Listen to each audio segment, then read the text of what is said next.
Hello and welcome to the Making It podcast, and we are back for episode 11. Episode 11.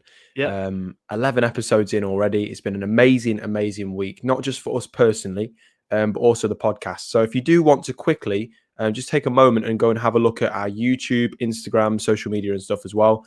We've actually got a new like Making It Moments style podcast. So Dan, if you want to just quickly first tell guest. everyone about that before we get into this episode. Yeah, so this week we had our first guest on. We're calling it Making It Moments. So basically, there's other people who are having journeys, not just like me and Jamie, but their own journeys. And we had someone on this week called Luca, who's campaigning to be the Vice President of Sport at Northumbria. So you can find that as almost like a bonus episode on our Spotify, YouTube. So go give that a listen because it was great to have him on. It was great to be in the studio again. But Jamie, how's your week been? I think I want to dive straight in to something I'm intrigued about that I know Okay. you've done this week. Tell us about your phone call you had this week, Jamie. Ah, it's been a couple of weeks of phone calls, just really random ones. It was when I came back from you and I did the commentary, and then it was what day was it? Was it Wednesday or Thursday? I kind of got like a phone call, and basically, do you want to come and do some recording for at the Forest Ground on Friday? And I'm thinking, yeah. I'm like, yeah, 100%. And as I'm texting, yes, I'm like, oh, I'm working on Friday. Like I've just started gardening and I work at night as well, so I'm working the morning, then the night, and I'm like, oh, I've just started back at the firm and I don't want to let anyone down. So later that day, I find out that we're going to the boss's house. So I'm like, well, if we're going to his house, I've just got to ask him, like Have you face to gardening? face. Yeah, gardening boss, yeah. So I was like, okay, I'll go and ask him, see what he says. And I was stood at his door and I'm like, oh my God, I'm so nervous. I don't want to ask for a day off, but this is massive. And I just said, look, this, and this. I spent ages telling him what it was. And he just went, yeah, of course you can, mate. Yeah, no worries. See you next week. And I was just like, oh, right. Okay. That was a lot more difficult than I thought it was. That I thought it would be, sorry. But yeah, basically they asked me to do recording for the Premier League. So I got to hold the Premier League mic, which is such a big moment for me. I've always wanted to do that. And talk about the preview, Forest v Man City, which I did predict Forest to win. I'll have the videos on Monday just to prove it. And we spent the day Nottingham Castle. Then we drove over to the City Ground. We did a walk down the Trent. That was live. So we did a pre-recorded thing at Nottingham Castle, which is obviously, I'm not saying it's easy because it isn't easy, but when it's pre-recorded, you've got that cushion. Like this, if it was live, you might feel a bit more Yeah, nervous. definitely. Obviously, we're like professionals now, so it's nothing to us. But No but chance. with yeah, exactly. But with the pre-recorded, it was okay. Then the live one came, and like I could actually watch on the camera they were recording with the studio when they're coming to us. And then So you're what is this? Is this like a show? Where's it on? Where can people find it? Like who's watching this? So it's called Welcome to the Weekend, which is a weekly Premier League show, and they cover the various games around the Premier League. It's only the Premier League, and it's broadcast to 193 countries. So it's not broadcast here because obviously we've got Sky, we've got our own deals and the 3 p.m. blackouts, all that kind of stuff. It's all a bit of a mess, but everywhere else has it. So basically, they just preview the game that they want to preview at the weekend. This week they chose Forest v City. They chose a great game for it as well. And yeah, I got to go to the City Ground, spend the day in the changing rooms, kind of look around, have a look in the board rooms, all sorts of things, and even walk through the tunnel, which I've never ever done. So even if it wasn't for a TV purpose and it was like actually just walking around the City Ground, that was one of the best days in my life. Easy, because I've never walked out that tunnel before, but I got to record. We did 3 different recordings. Obviously, one of them being live, and then the last one being like a quiz. And throughout the day, he told me different facts to see if I remember them. Got 5 out of 5, mate. So Go on, son. yeah, Go on. just buzzing. Really good day. And I think that's put me in a position where I feel way more comfortable with how I'm feeling now, and the fact that I don't think I'm stationary. That feeling I had, before, Yeah. where I was thinking maybe I'm stood still a little bit. I don't have that feeling now. So that's boosted my confidence a Yeah, lot. but it all comes through putting your foot in the door, and I think that's something you're very good at, and I would like to say I'm quite good at myself, and Mm. it's just putting yourself out there. You got that phone call, but where do you reckon that phone call came from? Like, did you ever find out the source? I did. Do you know what? It made me quite emotional actually, because there's a guy that I met at it might have been at Wolves. I'm not sure what game I was at, but when I was just starting up at Forest and we were just got to the Premier League, and he had just started at Sky. And we've been talking and kind of, just like two people that are just on their own in like a press room sort of thing. It's just like, oh God, we're just going to talk to him.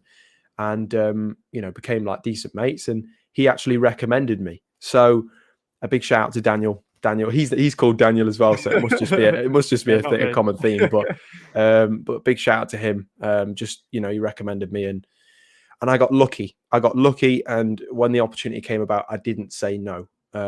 So that's the importance of the network, I think. And I know that you've been networking, and I know that the people that you hold quite close to you. So there's a few people in your LinkedIn network that I know you're really quite close with. We always talk about like support networks and support like for friends, system.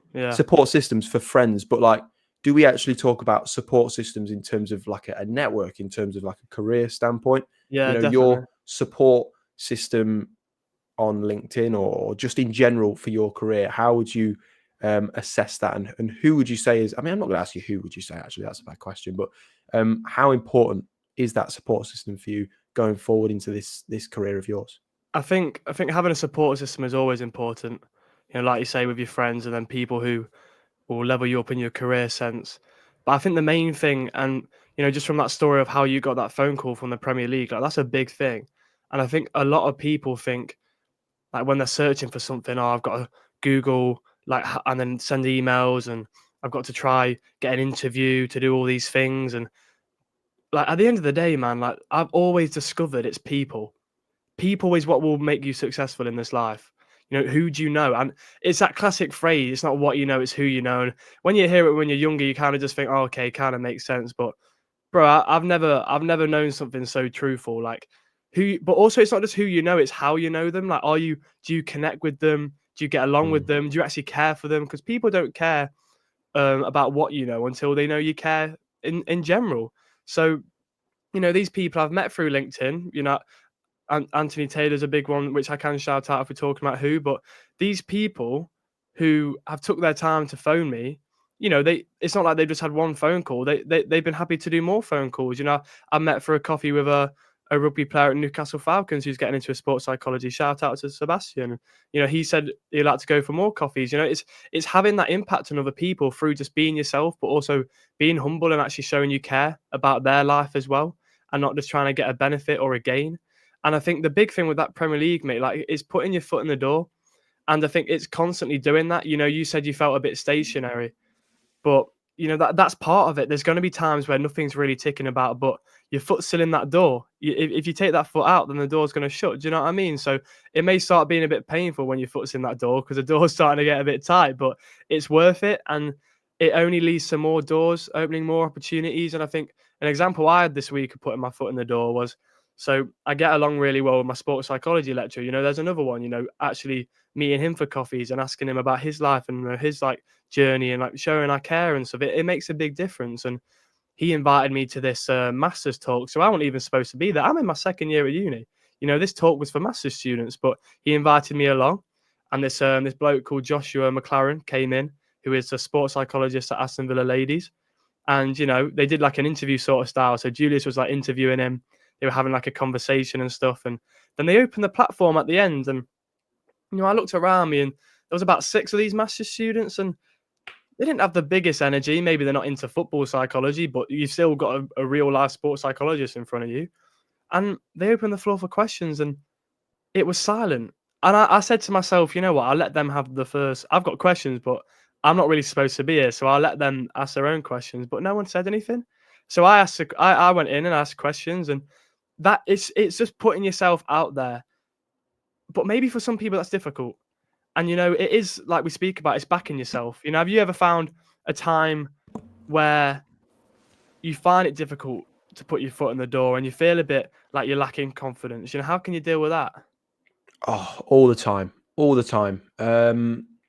I think experience helps. Like the more you put your work into something you really believe in, the more that feeling of being like, oh God, how do I approach this, kind of goes away a little bit. And I don't think it ever goes away. Yeah, preparation. Like, fail to prepare, prepare to fail. You know what I mean? That is the saying. I think a lot of Um, nerves and stuff come through not preparing. You know, when people are nervous for an exam or whatever, it's probably because mm. you haven't prepared. So, like you say, I think that there's a lot more to that saying than you really think.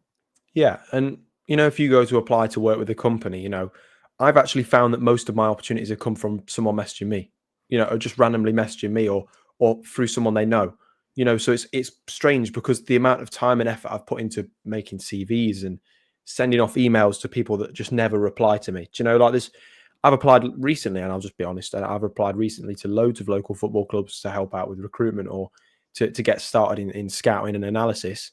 I've had no emails back. I've had But zero. your foot's in the door. You know, you've tried to do it, and that's the main thing.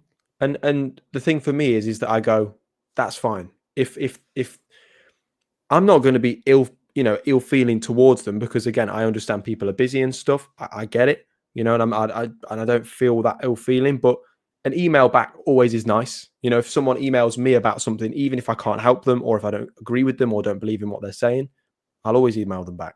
But it is what it is, and again, it's like with the scouting and analysis stuff, it's like being back to square one. And I sort of Mm, enjoy that. I actually enjoy the sort of the rawness and the not knowing anyone. Like that sort of, like, I do know people obviously, but like the sort of, okay, we're back to square one with something different. Whereas the commentary and stuff, I feel like I walk into the forest thing now, and I know people around me, I yeah. speak to someone, another commentator, or you speak to someone at the club, and you have a nice chat and you think that's, you've come such a long way. But I'm saying all this in hindsight, this is from me before, but if you are struggling with putting your foot in the door and actually just asking that question to the person you've always wanted to ask that question to, just go for it. Because, at the end of the day, no matter what you do, it's something that Denzel Washington said, no matter what you do, you're always going to be criticized. So do it anyway. And even with that, Mm. what is someone going to criticize you for? Asking a question and putting yourself out there, because that person you want to ask that question of was in your position. They weren't just born to be that boss or to be the number one person. They were in your position.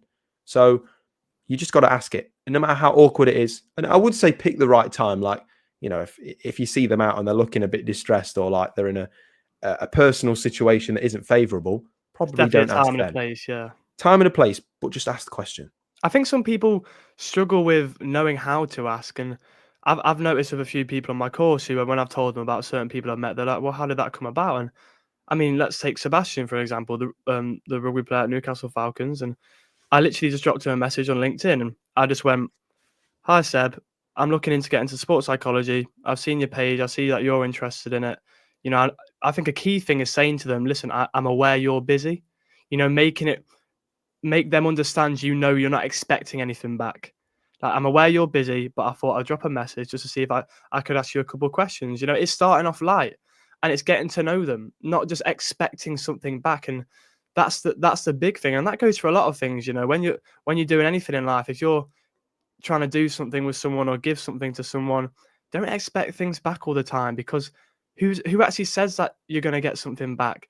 It's like when you're kind to someone, it's like some people say, I remember the argument of one of my friends once said to me, like, people who are kind only do it because they're expecting something back.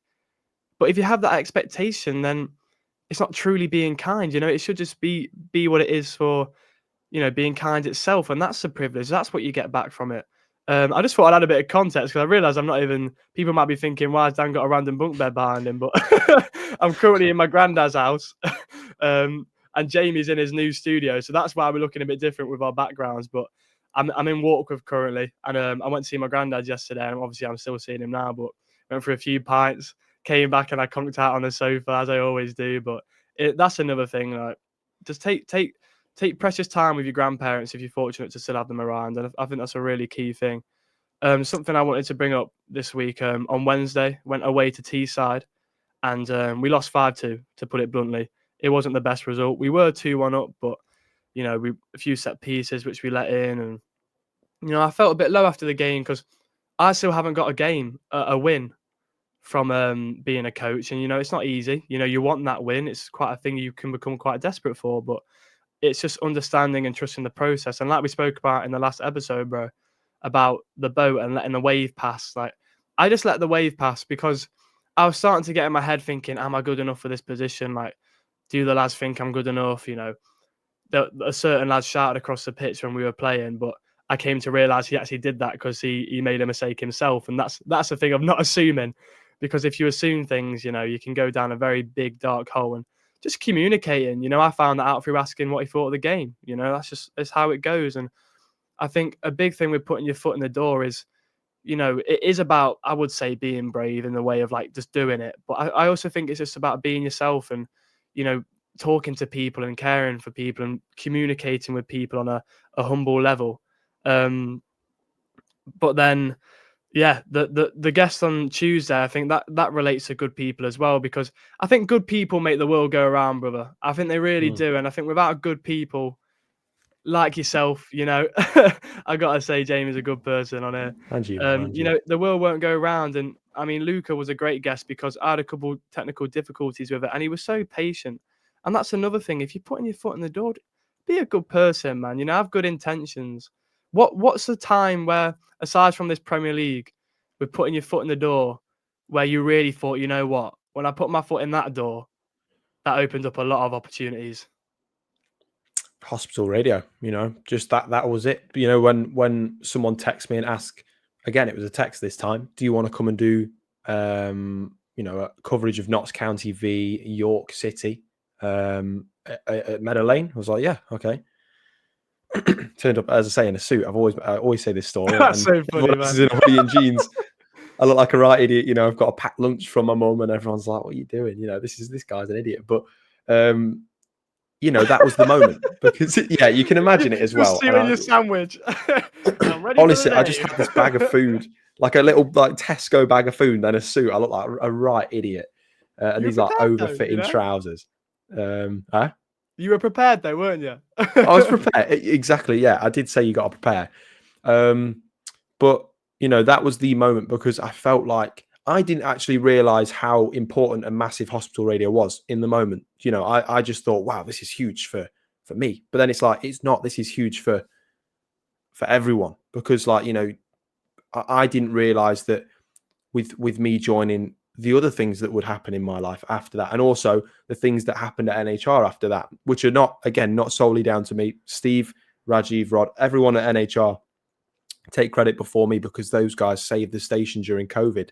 Had they had not saved the station during COVID, I wouldn't be in the position I am now. So they, you know, I've got to give everything to them. And Steve loves your stuff, by the way. So I thought I'd let you know now while I'm on this podcast. He watches all your Instagram stuff. So Oh, really? Bless him. yeah. So shout out Dan Ferguson _SP on Instagram. I get Follow my it. granddad on there today.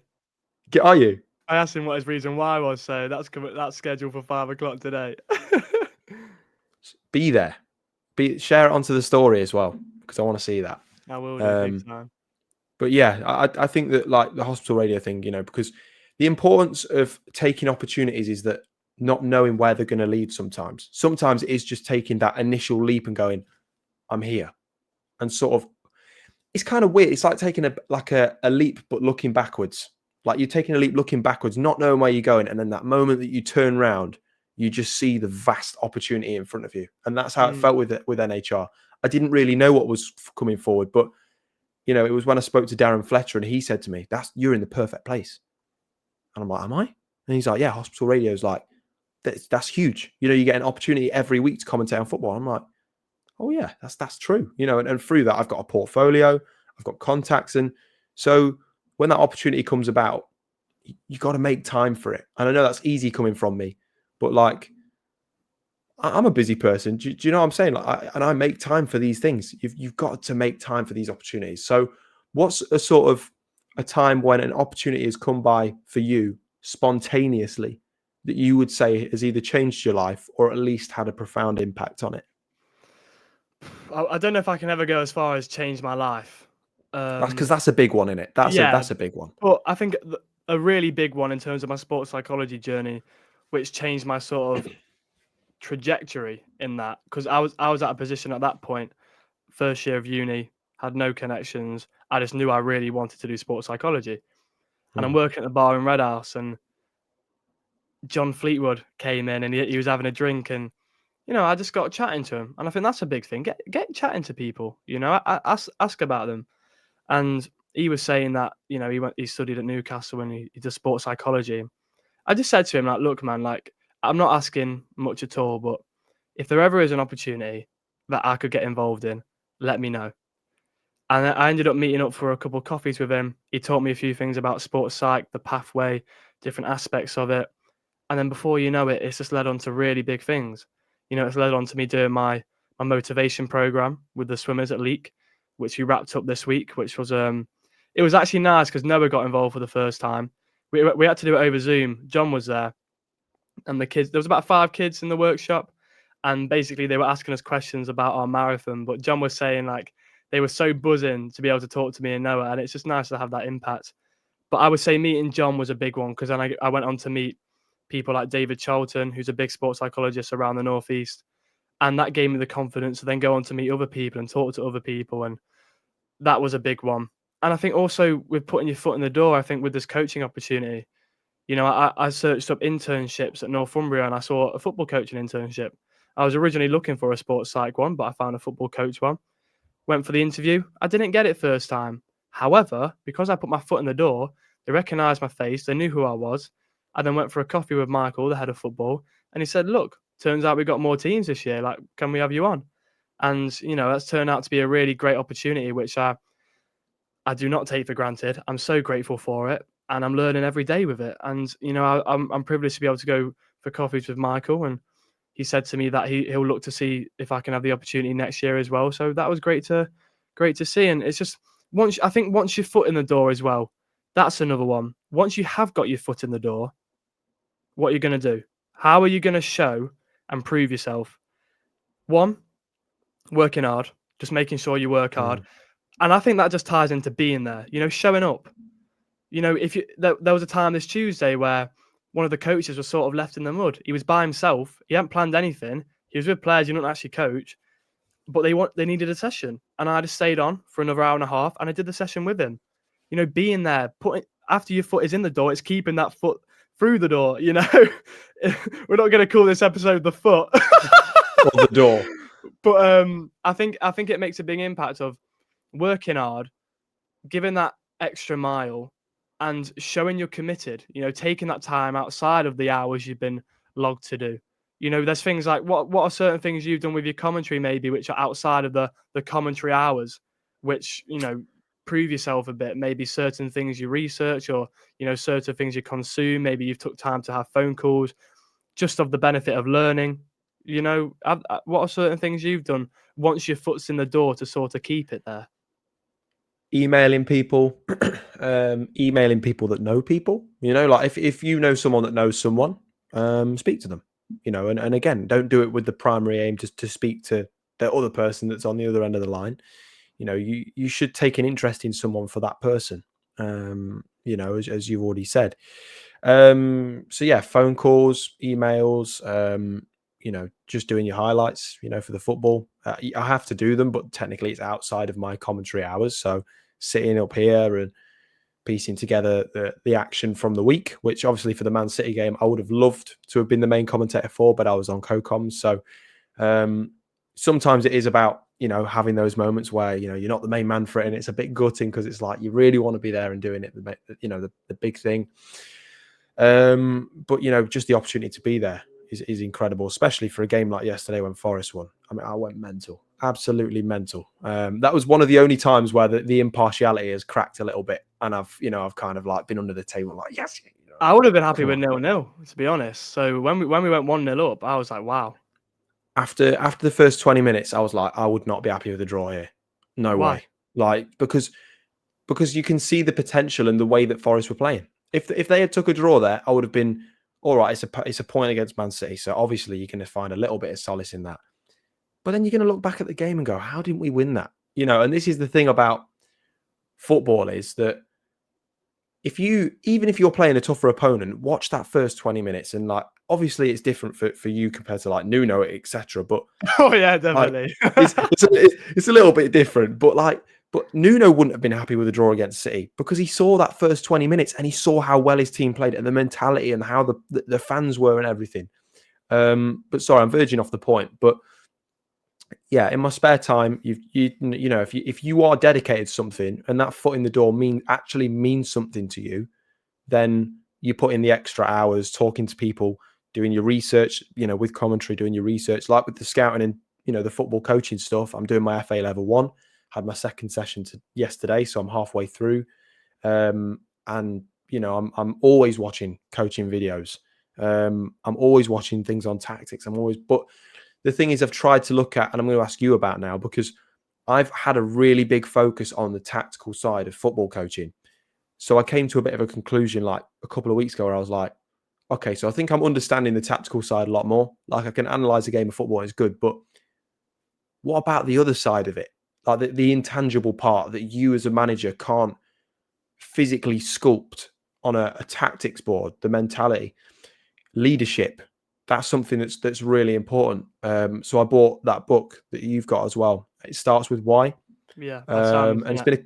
been and it's been a few days that I've not read it. So I'm not going to say I've read the whole thing. I know what it is, and I'm not going to spoil it even if I did. But I was thinking about leadership because, I would say it's one thing that Forest missed for quite a long time. And they've got that leadership back with the likes of Gibbs White, Ryan Yates, Murillo Milenkovic, Matt Sels, all these players. And in non-footballing terms, you could almost imagine it like it's okay putting all the personnel on for a kitchen shift at work, but then you need to like organize them. They've got to be confident in what they're doing. Do you know what I mean? So I'm not going to go and say to a new person at the pub, hey, you ready to go and do on work service now? Because Jim's going to go and wash the pots. They'd be like, what the hell are you talking about? So, with your football, the tactical side is obviously very important. You play your banks of 4 and you do that well, I think. But in terms of the mentality, how do you work on that side with your players, and how do you get them into a good position for a tough football match? And also, I would say potentially a bit more difficult, an easy football match. So I think it comes through what you say to them, really. What are you giving out as messages? What is your communication? What do you stand for? Because at the end of the day, if you are the coach slash manager, if they're looking up to you for what you're saying to them, and I think it's what you sort of display yourself which makes the biggest impact. So I think some key things I do is I always say to the lads in training at a game, you've always got a chance to reset. And I think that's a big one in sport because we make mistakes and we start to go down a loophole of making more because we're frustrated we made one in the first place. But if you played a game of football and didn't make one mistake, I'd be so surprised. Even the biggest footballers make mistakes. Yesterday, watching Forest against City, Gibbs White almost assisted a Kovacic's goal. Do you know what I mean? That's And Chris Gibbs Wood. White.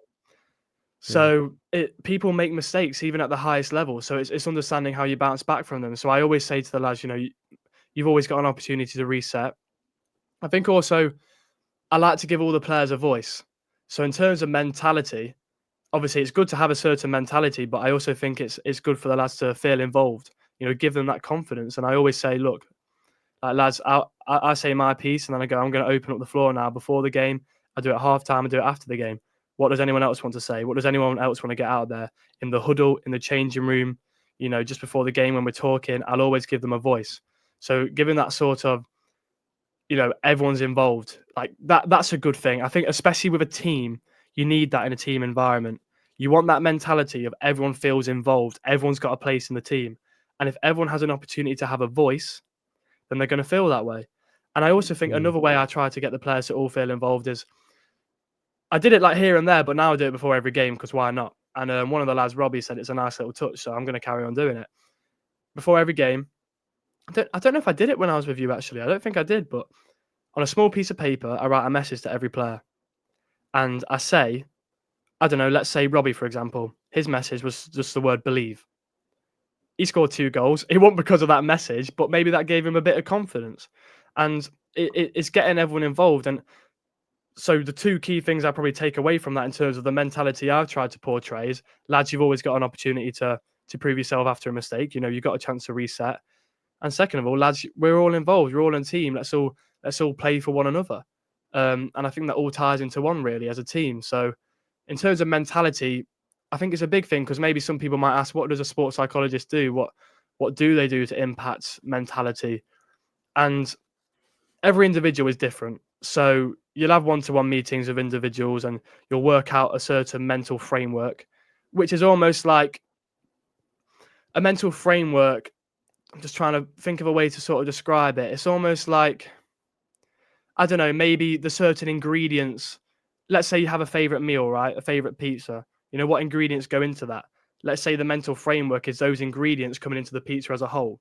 You know, let's say one player is struggling with confidence. How can we do something to make them more confident? And then you also have a mental framework for the entire team. It's almost like a structure of certain things you believe. So to make it easier, I don't know if that pizza example was very good, but one that a lot of teams have is just the 4 C's, which is, I believe, confidence, commitment, challenge, and control. They do interchange. There's quite a few C's, and I think another one. There's a Met model that Burnley use. I think the E is for emotions. I can't quite remember. Next podcast I'll come with it. So for listeners, next podcast you'll know what the Met model is. But these certain mental frameworks, and they'll be different for each player. But you also have a certain it's values as a team, and I think it's a really key thing because in a club, what are you portraying as your message? I think that's why clubs like Liverpool do so well because, you know, their key phrase is "You'll never walk alone." You know, they fight for each other.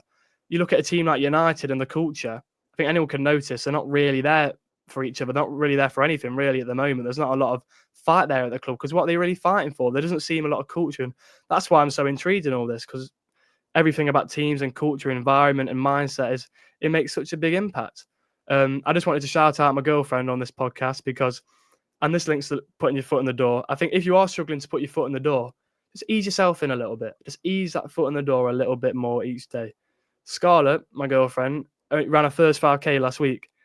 Before that, she was doing like some 2Ks, some 3Ks, easing herself into it. Did her first 5K last week. Now she's done her first 10K this week, and then she's also done her first park run. So I'm proud of her. You know, that goes for your injury at the moment. You know, easing it in. You know, tell the listeners how you're sort of trying to ease it with your injury, with what the physio says. Because, you know, we talk about our journeys, but I know you've been struggling with your injury a bit. So It's a setback. It's a big setback. you It like was a playing football, setback. isn't Sorry. it? I love playing football. For my mental health, football is huge. You know, going with Declan and all the lads on a Monday or a Thursday night, it's kind of hard because I don't know when it's gonna end. I think it's probably going to be quite soon, so that's good. It turns out that I tore the reticulum, so like a band that goes around my ankle. I didn't realize how it was at the start, but yeah, it is that I tore a ligament basically. So bit gutted with that, to be honest. You know, obviously it's never good when you tear something, you know, and again, I think I partially teared my hip flexor a couple of years ago. So that's fine now. And then it's just another thing. And it feels at times like it's just another thing and then another thing. And it's just a bit annoying. But to be honest, you know, I did the sports massage. It hurt. It really, really hurt. But I'd recommend anyone getting them done because it put my mind at ease because I know that there is a light at the end of the tunnel. There's a sort of an ending to this issue. So I'm someone that worries about my injuries. So if I do get an injury, I'm like, God, I need to find out what's up. I am a typical sort of like Googling it person. And I shouldn't do it, but I do it. I don't want to go down. Yeah, and it's tough. You know, people say just don't do it. I'm like, but you're not in my position. You know, I mean, you don't know how I feel, and because football means so much to me, that torn ligament in my ankle, that's the biggest injury. That is like, that's just everything to me now. It's annoying. It's the worst thing. It just lingers in my mind all the time. So having that sports massage and just a bit of reassurance really helped me. And he was honest as well with the situation. But I should be able to exercise probably this coming week. I'm going to go for my first 1K run. The first time I've run since probably November. So I've not been for a run for months. Ease yourself and in. Then every week I'll just bump it up a K and a K and a K. And then once I get to maybe 4 or 5K, then I can start thinking about football again. So yeah, when the opportunity presents itself to go and play, I'm going to. But my little cousin turns 9 in April and we're playing football for his birthday. So the aim is to be back ready for the 6th of April. Nice. So I can 2-foot Yash. He's 9. Yeah. Getting ready to smoke all the mate, all his mates are getting smoked. Trust me. I just wanted to mention something about the foot in the door as well. I think another key thing, and you mentioned about the emailing. I think putting Mm. your foot in the door. I think make sure you always ask questions and make sure you never stop learning. I went for a feedback meeting on Thursday with one of my lecturers because I didn't do too well in an essay. She said I was the first person in 5 years to come for a feedback meeting. Like that, That's mad. like, do you know what I mean? I think Mm. once your foot is in the door, never stop learning. Never stop asking questions. Always be that sponge. And you should have a sort of desire to know where you've gone wrong with things. Like, if you've gone wrong with something, there should be a sort of natural bounce back mechanism where you're like, well, hey, okay, what went wrong, rather than, that person just doesn't like me. Because that's an easy mentality to have. Like, that person just doesn't rate me, just doesn't like me. Probably how I was at school at times with some teachers. I just thought, they just don't like me. I don't care. Like, whereas now I look back and I go, well, they might have not liked me still, but the reason that I didn't do well on that exam was because I didn't put in enough effort or enough work or anything like that. So it's good that you did that, and it's kind of crazy to think that for a sports psychology course as well, like that within Nah, less than psychology 5 years. course. Oh, was it just psychology? But even Yeah. psychology, like they're learning about the mind and like reflection and stuff, but they're not even really taking their own advice on that sort of part. So that's quite interesting. But yeah, I would say that the foot in the door is super important, and I don't think this podcast is going to be called the foot or the door, but Maybe the it'll foot be in the something door. along the networking lines anyway. But other than that, Dan, have you had a pretty good week? Any funny stories that you've got from this week? Nothing that particularly comes into mind in terms of funny stories, but yeah, I've had a good week of learning, and I think just another little message I want to say just came to my head now is never take yourself too seriously. And I think if I Mm. took myself seriously with a lot of things I do, I don't think it would quite be the same. But how about you? Anything you want to sort of say before we wrap up at all? For my UFC fans, particularly Aaron, I'm talking to you right now. I'm absolutely good. So don't text me on Instagram. Alex Pereira lost last night. I wanted to cry, man. Horrible. But on a serious note as well, there's something actually that we spoke about yesterday. Someone that we know, unfortunately passed away suddenly. I didn't expect it. Just didn't expect it at all. And they come in the pub quite a bit, and obviously they just fell ill, and it's really sad. So if you are seeing someone that you love today, or a friend that you love today, just give them a big hug. Give them a big hug. Call someone, ring someone you love, give them a hug. So yeah, just do that. That's the last thing I kind of want to leave with this. I don't want to be too downbeat, because the guy was a really, really lovely guy, and I'm sure he had an amazing life, and he definitely had a big impact on your life, Dan. I know from and also a good impact on my life as well, even working at the pub and just knowing him from there. Yeah, just give someone a hug that you love today, and tomorrow, and every day going forward. But other than that, I would say that it's been a really good episode. I've enjoyed talking about it. I think that this next coming week is going to be really exciting as well. Every single week is going to be exciting, but the day that you should look forward to most is Monday. Have a great start to the week tomorrow, and we'll see you every Tuesday, 10 in the morning. And in between as well, look out for vlogs and also Making It Moments. See you Yeah, soon. for sure. And linking on to what Jamie said, never be afraid to tell someone you love them. As uncomfortable as it feels, if you love them, say it. Say But it. take care, guys. See you next week. Bye.